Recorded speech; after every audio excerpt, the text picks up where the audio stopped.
Samuel Graf died on October 7, 2019. He was a retired history teacher from Mascoutah High School and coached tennis, cross country, basketball, football, baseball, and wrestling for Mascoutah High School. He was the sports writer for the Mascoutah Herald and was a deacon at the First Baptist Church of Mascoutah. He touched many lives and worked to make this community better. Today we are going to ask some people just how much he did for us. How did you know Mr. Graf? I knew Mr. Graf as his pastor originally. We came in 2000, and I got to know he and Lori through the church. We started to just enjoy time together, and he became a close friend and helped much in the church work. I know Mr. Graf a long time. I used to play tennis when I was younger, a lot, and we used to fight each other because I used to power him all the time, and Mr. Graf was a technician, so we had great times. He was a tennis coach for Mascoutah High School, and he came to a lot of the soccer games for the Mascoutah Herald.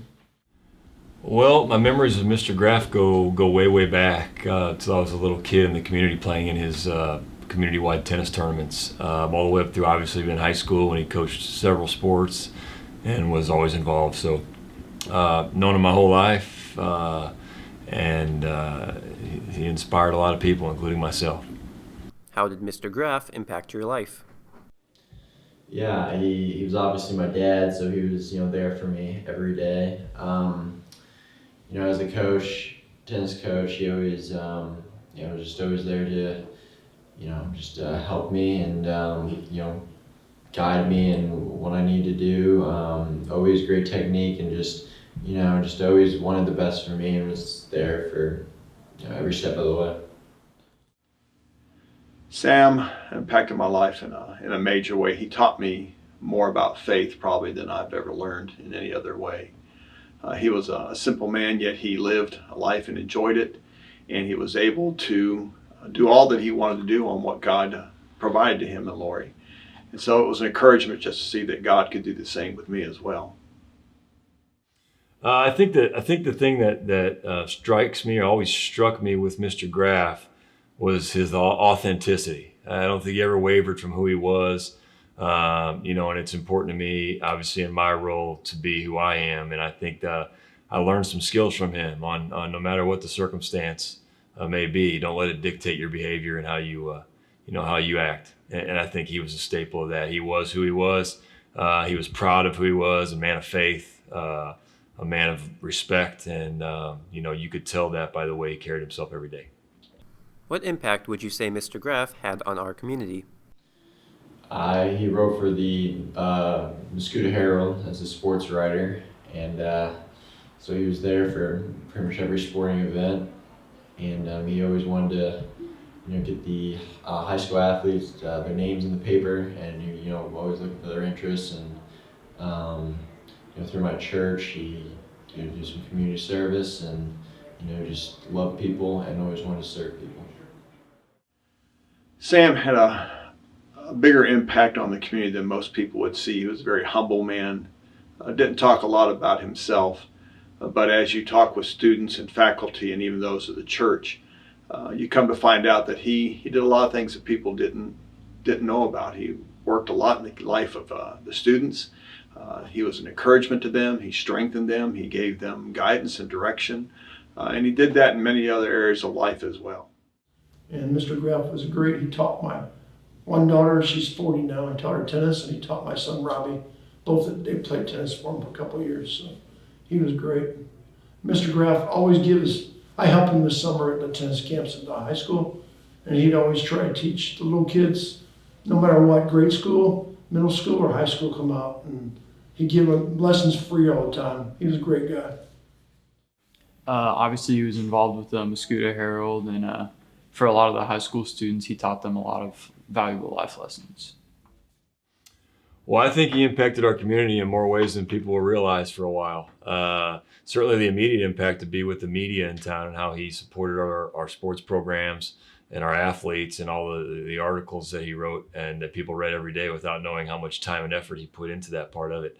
I think, as far as just some of the unsung things he did behind the scenes, for whether it be local charity, whether it just be for kids on his own time, and just a source for for people's needs in town, I think it's immeasurable, the impact he had on our community.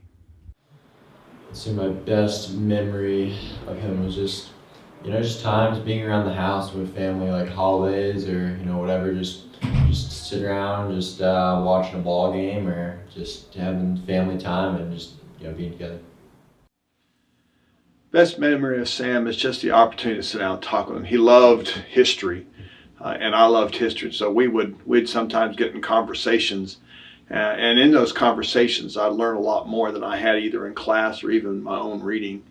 We enjoyed being able just to see where our country had come from and what was going on in it.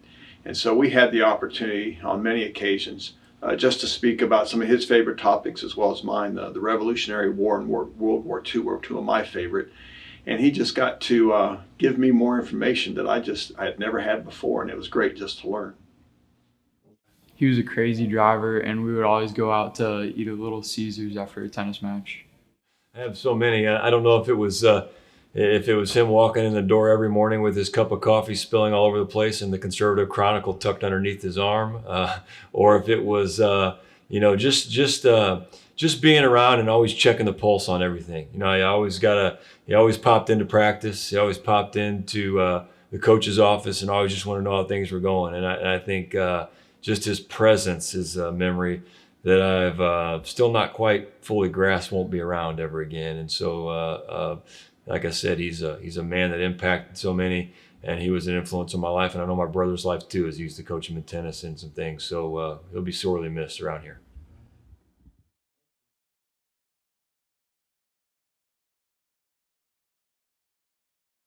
With Halloween only a mere 2 weeks away, many Americans are getting ready to rejoice the holidays with a plethora of spooky celebrations. It's a time where children go out trick-or-treating, haunted songs are played over the radio, friends go out to party with each other, disturbing decorations are hung up, and an autumn atmosphere envelops the land. This is how we celebrate this yearly event, regarding it as a time of frights and seeing it as an opportunity to put on our scariest faces. But how do other countries celebrate Halloween? Do they do the same stuff as us, or do they have completely different traditions related to this time of year? Let's find out, shall we?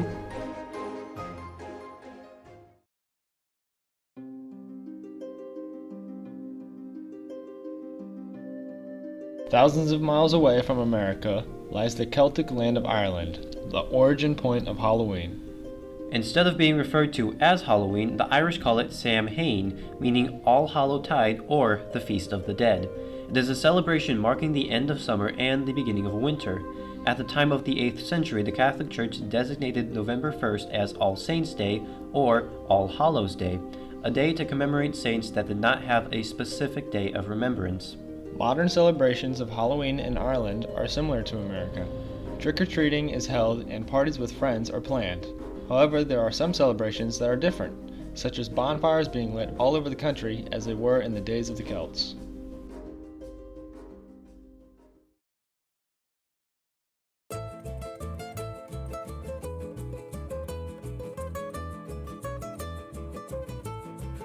While they do not celebrate Halloween in Mexico, they do celebrate a similar holiday called Dia de los Muertos, otherwise known as Day of the Dead. It is a celebration and remembrance tradition for the deceased. Trick-or-treating is not included during Dia de los Muertos. Locals, however, do dress up in skeleton masks, makeup, and costumes during parades and other celebrations. Some even wear shells or other noisemakers that amp up the excitement and keep the dead closer to them. The holiday is celebrated from November 1st to November 2nd, the 1st of November being dedicated to deceased children, while the 2nd is dedicated to all of the dead in general. When night falls, many families go to graveyards and decorate their deceased families' graves with offerings to them. This is done so that once a year, the dead may bring gifts from the living world back to their world.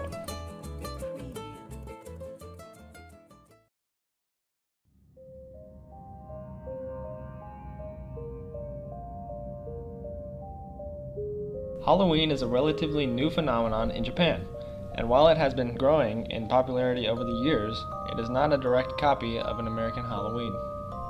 There is no trick-or-treating in Japan, and since the holiday has been reinvented by the Japanese, many typical Halloween traditions are not celebrated. The main focus of Halloween are the costumes, as many cosplayers look for any opportunity to dress up. Other events that are held include zombie runs, flash mobs, and street parties.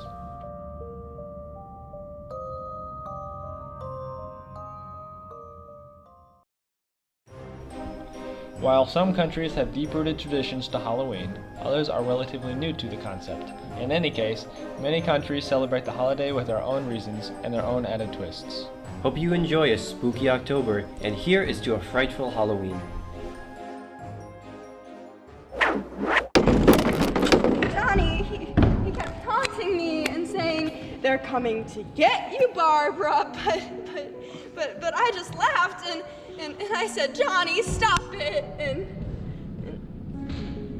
then Johnny ran away, and I went up to the man, and I started to apologize, and I looked up, and I said, "Good evening," and then he grabbed me, he grabbed me and he ripped at me, he grabbed me and he ripped at my clothes, Look, I think you need to calm down. And I screamed, Johnny, help me, but he wouldn't come and he wouldn't let me go. And then Johnny ran and he ran and he locked me in and I got so afraid.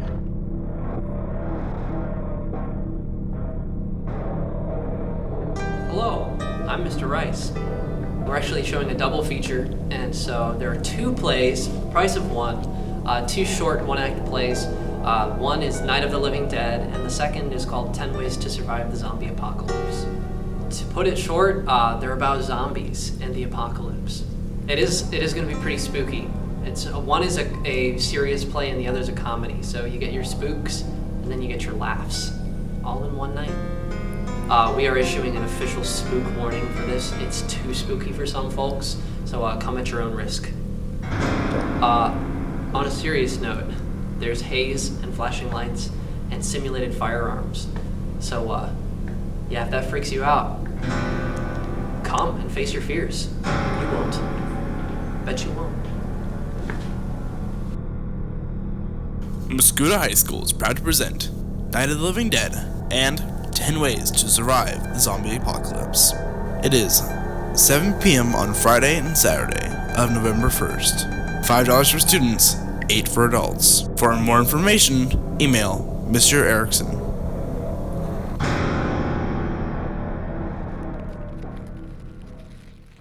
Seasons are changing and so are sports. Did you know that bowling season is coming up? Well, it is, and we want to show you more about it. What is the commitment to the bowling team? Well, to start off, you gotta make sure that you're attending practices, especially because we got matches coming up. Where and when do you practice, and how do you get there? We practice at the Muscuda Community Lanes here in town right after school from Monday through Thursday from 3 to 5. You may be thinking, if I've never bowled before, should I even bother? You should. You should come if you've never bowled before. You might find it enjoyable and you might even do it more often. Has anyone gone to state, won conference, regionals, or sectionals? Olivia Moore has won state the past 2 years, and last year all 4 teams won conference. Boys varsity, boys JV, and then girls varsity and girls JV. Boys tryouts start Monday, October 28th and run through Thursday, October 31st. They're at Muscuda Community Lanes and starts at 3 and runs to 5. Tryouts for girls are on Tuesday, November 19th through Thursday to November 21st, also at the Muscuda Community Lanes from 3 to 5. Conditioning is every Friday, so feel free to come and meet members of the team. Don't be afraid to ask questions. Either ask coaches or other bowlers that have formerly been on the team. Bye, Indians. Hi, I'm Liberty. And I'm Corinne. And we like fall. So today, we decided to whip out our cozy sweaters and do a fun fall activity with you guys so that you guys can do with your friends whenever you're bored during the cold seasons. So today, we are making muffins! Okay, so the first ingredient that you need is a cup of water. We already poured it into the bowl. And then you pour in 1/4 cup vegetable oil. But we use, what did we use? Canola oil. Canola oil. Which is gonna make it taste even better. So then we have to use 2 eggs. It's not gonna crack those and put them in the bowl. Gotta do the other one too. And now we have to add our muffin mix, which is in a bag. Yeah. Oh, that smells so good. I think that would be enough for 6. No. You still have to use all of it. You want to use all of it? You have to. Oh. I was not aware of that.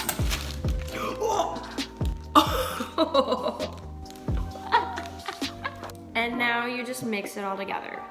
And finally, we're gonna take the batter and put it into these muffin tins and then put it in the oven at 350 for 14 to 16 minutes. So we have our finished product. There were more muffins, but people were eating them, but we are here to try them, and I think they turned out really good, so let's go ahead and try them. I'm excited. They're really gooey. Oh, they are. They're very, very gooey.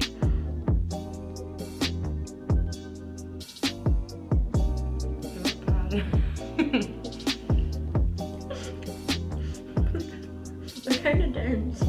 I don't think muffins are supposed to be this dense. I don't know how I feel about that. Did you know that pumpkin spice is just squash? I didn't know that. Did you know the biggest pumpkin in the world was weighed in at 2,200 pounds? It's huge. All right. Well, that was a good experience. They turned out a little bit more gooey than we expected. if you know how to make muffins, please make them and send them to us. And if you don't know how to make muffins, maybe we can all learn together. Yeah, that'd be great. Yeah. So, see you next week.